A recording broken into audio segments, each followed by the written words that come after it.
Assalamualaikum warahmatullahi wabarakatuh. Saya Syafira, NIM 2402054 dari Program Studi Agroteknologi di Institut Teknologi Perkebunan Pulau Indonesia. Video kali ini tentang laporan praktikum dengan judul Cara Mengukur pH Tanah Secara Digital dan Manual dengan dosen pengampu Ibu Salmiati, MPD, PhD. pH tanah merupakan faktor penting yang mempengaruhi kesuburan tanah dan pertumbuhan tanaman. Tanah dengan pH yang terlalu asam atau basah dapat menyebabkan unsur hara sulit diserap oleh tanaman. Oleh karena itu, pengukuran pH tanah sangat diperlukan dalam bidang pertanian dan lingkungan. Pengukuran ini dapat dilakukan secara manual, seperti menggunakan kertas lakmus, maupun secara digital dengan pH meter. Masing-masing metode memiliki kelebihan dan kekurangan, sehingga penting untuk memahami cara kerja dan akurasi keduanya agar dapat digunakan sesuai kebutuhan. Tujuan praktikum yang pertama mengetahui cara mengukur pH tanah menggunakan metode manual dan digital. Yang kedua, membandingkan hasil dan tingkat akurasi antar metode manual dan digital dalam pengukuran pH tanah. Yang ketiga, memahami pengaruh pH tanah terhadap kesuburan pertumbuhan tanaman. Yang keempat, melatih keterampilan dalam menggunakan alat ukur pH tanah secara tepat dan efektif.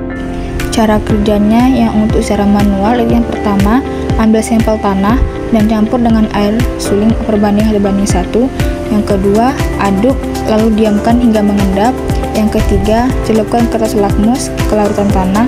Yang keempat, bandingkan warna kertas dengan skala pH untuk mengetahui nilai pH. Yang secara digital itu yang pertama, nyalakan dan kalibrasi pH meter jika perlu. Yang kedua, tancapkan elektroda ke tanah basah atau larutan tanah. Yang ketiga, tunggu angka pH muncul dan catat hasilnya.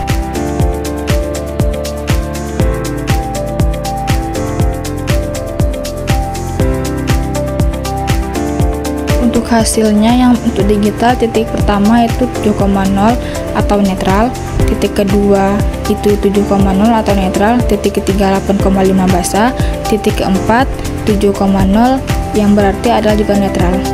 Untuk yang manual hasilnya 7,0 sama dengan netral. Pembahasannya, berdasarkan hasil pengamatan pengukuran pH tanah menggunakan metode digital menunjukkan bahwa sebagian besar titik pengukuran memiliki pH sebesar 7,0 yang tergolong netral, titik 1, 2, dan 4. Namun pada titik ketiga, pH tanah terukur sebesar 8,5 yang berarti tanah bersifat basah. Perbedaan ini bisa terjadi karena variasi kondisi tanah di lokasi tersebut, seperti jenis tanah, kelembaban, atau kandungan mineral dan bahan organik. Sementara itu, metode manual hanya menghasilkan satu nilai pH yaitu 7,0 yang berarti netral. Hal ini menunjukkan bahwa metode manual cenderung memberikan hasil yang lebih umum atau rata-rata, terutama jika dilakukan tanpa pengambilan sampel dari beberapa titik atau jika keterbatasan akurasi alat manual seperti kertas lakmus mempengaruhi pembacaan.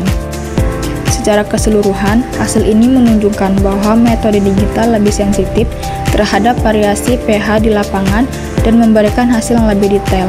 Namun, metode manual tetap berguna sebagai alternatif sederhana dan cepat untuk estimasi pH tanah secara umum. Perbedaan hasil ini juga menegaskan pentingnya melakukan pengukuran di beberapa titik untuk mendapatkan gambaran yang lebih akurat tentang kondisi tanah secara keseluruhan. Berdasarkan hasil praktikum, dapat disimpulkan bahwa metode pengukuran pH tanah secara digital lebih akurat dan sensitif dalam mendeteksi variasi pH di beberapa titik lokasi. Hasil digital menunjukkan adanya perbedaan pH antar titik, termasuk satu titik yang bersifat basah atau pH 8,5, sedangkan metode manual hanya menunjuk hasil netral yaitu pH 7,0 secara umum. Oleh karena itu, metode digital lebih cocok digunakan untuk analisis yang membutuhkan ketelitian tinggi, sedangkan metode manual dapat digunakan untuk estimasi cepat di lapangan. Terima kasih sudah menonton video ini, semoga video ini bermanfaat. Assalamualaikum warahmatullahi wabarakatuh.